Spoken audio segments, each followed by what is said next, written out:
Hello students, आज ये 12th के कुछ इंपॉर्टेंट एमसीक्यूज हैं। मैं उससे आपको बता दूं, आगे भी मैं एमसीक्यू बनाते रहूँगा, देखते रहिएगा आप एमसीक्यू। ये एमसीक्यू बहुत आते हैं 12th के क्वेश्चन पेपर्स में, ठीक है। तो उन एमसीक्यूज को देखते हैं। जैसे पहला एमसीक्यू है द एग्जाम्पल ऑफ मोनोसैकेराइड, ठीक है।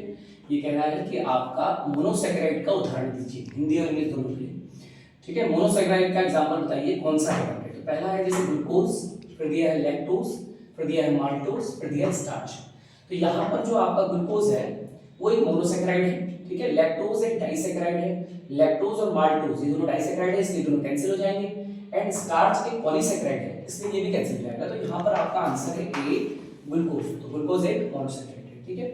अब सेकंड क्वेश्चन में आते हैं, एमाइड कन्वर्टेड इनटू एमीन्स। ऐसी कौन सी रिएक्शन है जो एमाइड को एमीन में कन्वर्ट करती है, ठीक है।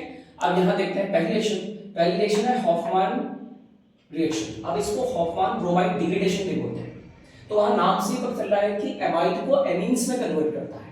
तो यहाँ पर आपकी वही पूछा है कि एमाइड से एमीन, इसलिए हमारी फर्स्ट रिएक्शन हो जाएगी हॉफमैन रिएक्शन। दूसरी वाली जो कार्बोनिल है वो एक टेस्ट है एमीन्स का, आइसोसाइनेट टेस्ट होता है। एंड ये दो अदर रिएक्शंस हैं, ठीक है। तो यहाँ पर मेन आंसर है आपका हॉफमैन रिएक्शन। सेकंड वाले में हॉफमैन रिएक्शन आपका आंसर है, क्योंकि ये हॉफमैन ब्रोमाइड निम्नीकरण भी कहते हैं हिंदी में, हॉफमैन ब्रोमाइड डिग्रेडेशन, जो एमाइड को एमीन्स में कन्वर्ट करता है।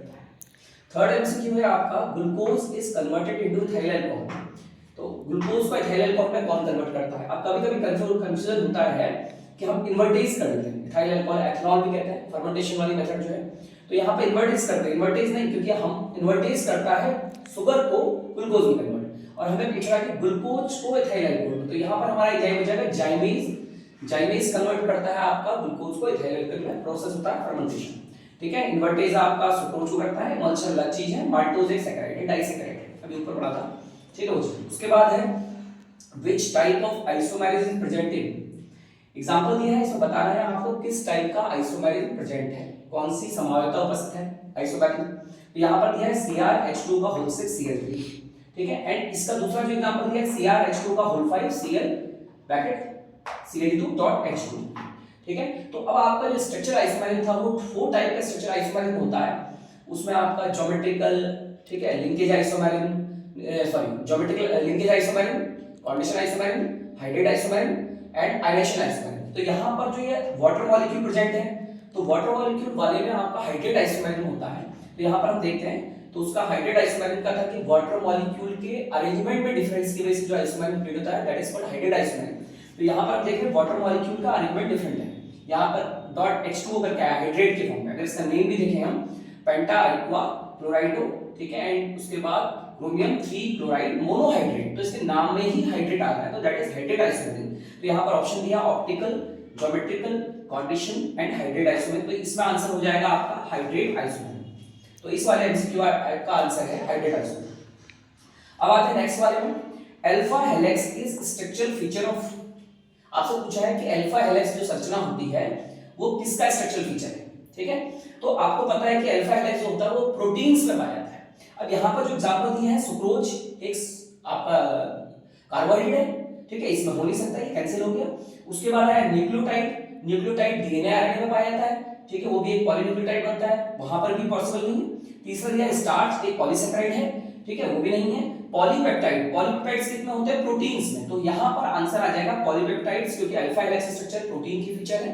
तो प्रोटीन है यहाँ पर पॉलीपेप्टाइड, जिसको हम प्रोटीन भी कहते हैं। तो अल्फा हेलिक्स स्ट्रक्चर प्रेजेंट है पॉलीपेप्टाइड में, तो आंसर हो गया आपका पॉलीपेप्टाइड, ठीक है। नेक्स्ट आते हैं, conversion of alkyl halide into alkenes. ऐसी कौन सी रिएक्शन है जो एल्काइल हैलाइड को एल्कीन में एल्कीन्स में कन्वर्ट करती है, डबल बॉन्ड में कन्वर्ट करती है इन में, ठीक है। तो यहाँ पर आपकी in presence of alcoholic cleavage, यहाँ पर आ गया क्या अल्कोहलिक क्लीवेज के द्वारा, ठीक है। तो यहाँ पर सब्स्टिट्यूशन रिएक्शन, उसमें सब्स्टिट्यूट होता है, ये रिएक्शन है नहीं, एडिशन में दोनों जुड़ते हैं, वो है नहीं, डीहाइड्रोहेलोजनेशन, और इसी का दूसरा नाम होता है बीटा एलिमिनेशन। तो यहाँ पर आपका हाइड्रोजन और हैलाइड निकलता है, ये हैलाइड है, हाइड्रोजन निकलता है, बीटा हाइड्रोजन की वजह से होती है रिएक्शन, तो दैट इज डीहाइड्रोहेलोजनेशन, जिसको हम बीटा एलिमिनेशन या बीटा विलोपन भी कहते हैं। तो यहाँ पर आंसर है जो एल्काइल हैलाइड है वो अल्कोहलिक के वजह से एल्कीन में कन्वर्ट करता है, इसको डीहाइड्रोहेलोजनेशन प्रोसेस द्वारा, मतलब डीहाइड्रोहेलोजनीकरण या बीटा विलोपन द्वारा एल्काइल हैलाइड कन्वर्ट होता है एल्कीन्स में, ठीक है। नेक्स्ट देखते हैं oxidation number of Fe in FeCO का होल फाइल। तो यहां पर पूछा है कि FeCO का होल फाइल एक कॉम्प्लेक्स है, उस कॉम्प्लेक्स में Fe का ऑक्सीडेशन नंबर, ध्यान रखिएगा कोऑर्डिनेशन नंबर नहीं, ऑक्सीडेशन नंबर। अगर कोऑर्डिनेशन नंबर कहते तो 5 होता, लेकिन पूछा ऑक्सीडेशन नंबर। ऑक्सीडेशन नंबर के लिए क्या देखना पड़ेगा, पहले हम देख रहे हैं CO क्या है, दैट इज अ कार्बोनिल, और कार्बोनिल की खुद की वैलेंसी क्या होती है 0। तो इट मींस जब इसकी वैलेंसी 0 है तो Fe की वैलेंसी भी क्या आएगी 0।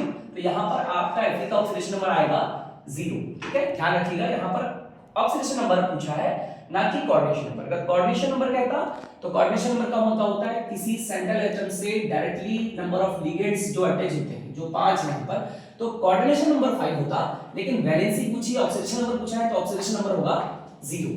अब पूछ रहा है व्हिच इज स्ट्रांग बेस, कौन ज्यादा प्रबल क्षार है हिंदी में अगर कहें तो।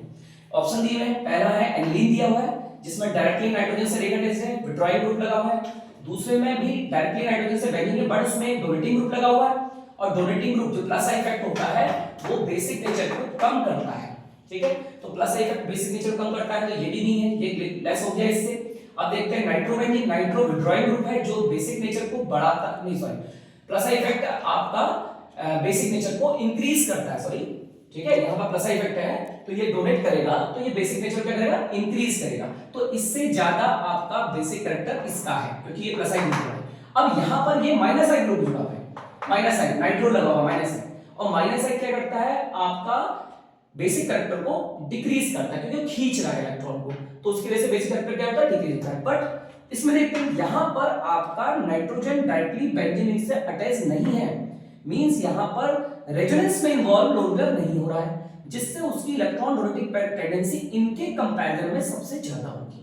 क्यों, क्योंकि यहां पे डायरेक्ट रिंग है, यहां पे डायरेक्ट रिंग है, यहां पे डायरेक्ट रिंग है, और डायरेक्ट रिंग जो होती है वो लोन पेयर को रेजोनेंस में इंक्लूड कर लेती है, तो उसकी वजह से यहां पर इन तीनों का बेसिक कैरेक्टर कम हो जाता है क्योंकि डायरेक्टली रिंग अटैच है।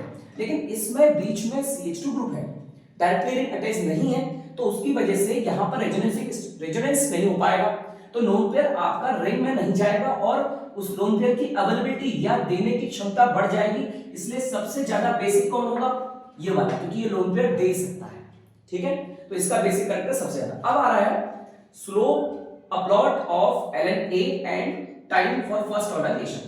ln R और टाइम के रिस्पेक्ट में फर्स्ट ऑर्डर रिएक्शन में आपको ग्राफ प्लॉट करना है, तो उसमें पूछ रहा है कि स्लोप को कौन रिप्रेजेंट करता है। तो यहां पर स्लोप को देखो -k/2.303 या सॉरी +k/2.303 या -k/2.303। थर्ड ऑप्शन दिया हुआ -k एंड फोर्थ ऑप्शन दिया हुआ है +k। अब यहां पर फॉर्मूला जो होता है जब आप इंटीग्रेशन करते हैं तो आप देखते हैं ln R = -kt, ये आता है किसके लिए, फर्स्ट ऑर्डर के लिए जब इंटीग्रेशन करते हैं आप। ठीक है, तो वहां पर इंटीग्रेशन में आपका ये वैल्यू आती है, तो यहां पर डायरेक्टली पता लग रहा है आपको कि जब टेंपरेचर और ln R के बीच में ग्राफ प्लॉट करेंगे तो -k जो है वो रिप्रेजेंट करेगा फर्स्ट ऑर्डर के स्लोप को, तो यहां पर जो है स्लोप के लिए आंसर हो जाएगा -k। ओके, इस वाले में आपका जो आंसर आएगा -k आएगा। नेक्स्ट है रेसिमाइशन इज अकरिंग, रेसिमिक मिश्रण किसमें बनता है, कौन सी रिएक्शन जिसमें रेसिमिक मिश्रण बनता है। अब देखो SN1 दिया हुआ है, SN2 में क्या होता है, बैक साइड अटैक, इसमें रेसिमिक मिश्रण नहीं बनता है, इसमें इन्वर्जन होता है। नाइदर SN1 नॉर SN2 दोनों में नहीं बनता है, ठीक है, या फिर बोथ SN1 SN2 दोनों में बनता है। और पहली जो ऑप्शन यहाँ पर SN1 है ये राइट है।